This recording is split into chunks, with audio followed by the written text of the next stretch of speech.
The silent strength. Some stories are not loud. They don't shout. They don't beg for attention. They simply sit in your heart and refuse to leave. This is one of those stories. 1. The man who spoke less. Every morning before the sun rose, Armand sat on the edge of his bed, staring at the same cracked wall. The paint was peeling, just like his dreams had years ago. He didn't look angry. He didn't look sad. He looked tired. Not the kind of tired that sleep can fix, the kind that lives inside your chest. Armand was 45 years old, a husband, a father, a man who once believed that honesty and hard work were enough to protect a family. Life proved him wrong. He quietly stood up, folded his blanket, and walked to the bathroom. The mirror reflected a man older than his age. Wrinkles around the eyes, gray hair that arrived too early. He washed his face and whispered, "Another day, just survive another day." That was his daily motivation. 2. A wife who never complained. In the kitchen, Nita was already awake. She always was. She prepared tea with careful hands, counting every spoon of sugar, every drop of milk. Poverty teaches mathematics better than any school. She looked at Armand and smiled. "Tea?" she asked. Armand nodded. No unnecessary words, no fake positivity. They had learned something important over the years. Sometimes love is not talking.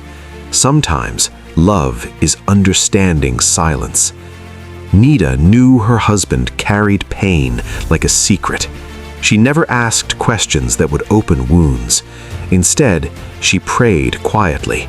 She believed in something Armand was slowly losing faith in: hope. 3. Children who grew up early. Their eldest son, Ryan, was 22. He was supposed to be in university, discussing ideas, building dreams. Instead, he worked long shifts at a small workshop, hands covered in oil, back aching before sunset. He never complained. He knew his father blamed himself enough already. Their daughter, Meher, was 19. She had a voice that could silence rooms. Teachers once said she would be a powerful speaker, but dreams don't survive unpaid bills. So Meher stayed quiet. She wrote her speeches in a notebook no one ever read. The youngest, Ibrahim, was 13.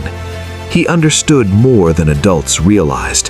He noticed the empty fridge, the late-night whispers, the unpaid electricity bill. One night, he asked his father softly, "Abu, will everything be okay?" Armand paused. Then he smiled and said, "Yes, son, it always becomes okay." He didn't know if that was true, but he needed his son to believe it. 4. The past that refused to leave. Once, Armand owned a small construction business. Nothing big, but it was honest, enough to live with dignity. Then came the mistake. A partnership, blind trust, signed papers he didn't fully understand. Within months, the business collapsed. Loans swallowed savings, friends disappeared, respect faded. One man said to him, "You were only important when you had money." That sentence never left him. Armand sold everything to clear debts. When nothing was left, he took whatever work he could find. Security guard, loader, cleaner. Not because he wanted to, but because his children needed food more than he needed pride. 5. The day when everything stopped. One evening, Armand returned early. That alone was enough to scare Nita. "What happened?" she asked. Armand sat down slowly. "They replaced me," he said calmly.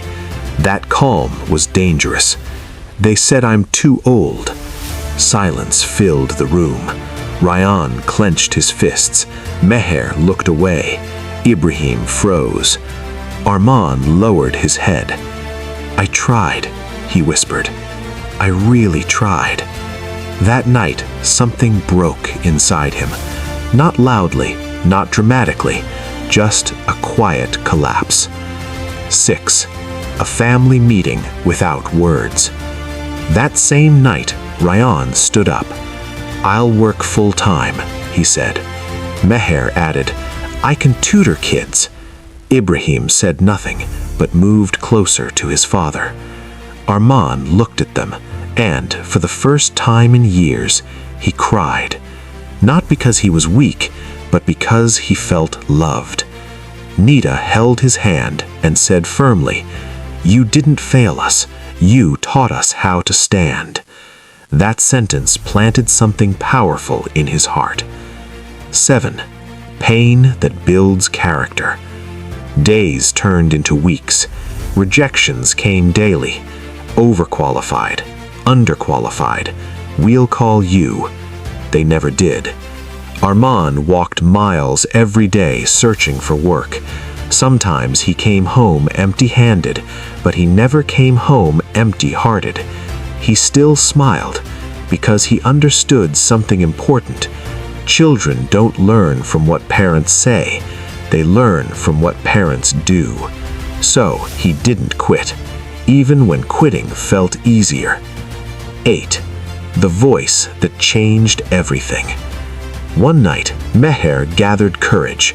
She recorded a short motivational speech on her phone. It was about her father. She spoke about silent strength, about parents who break quietly, about dignity without money. She titled it, "My Father Never Complained." She uploaded it online and forgot about it. By morning, everything changed. Thousands of views, comments filled with tears. "This is my father. This is my story. I needed this." Her voice reached people who felt invisible. 9. When the world finally listened. A week later, Meher received a message.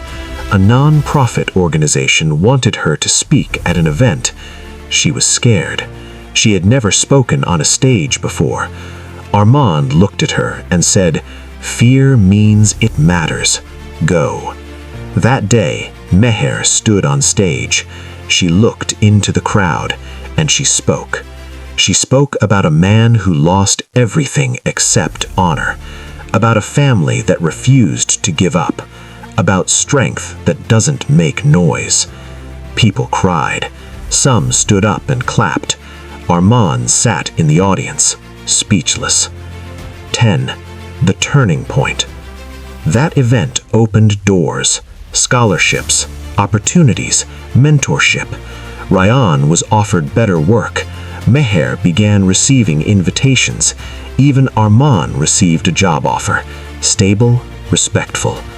Life didn't become perfect, but it became possible again. 11. The lesson that stayed.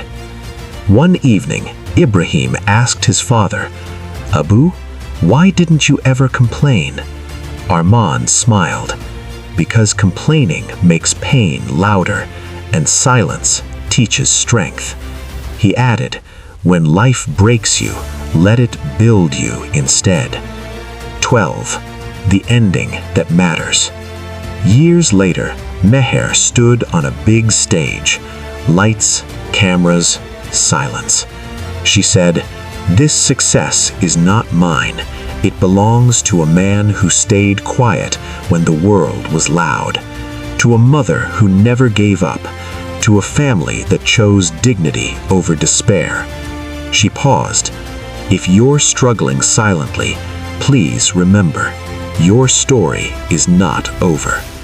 In the audience, Arman sat quietly, still not loud, still not proud, just grateful.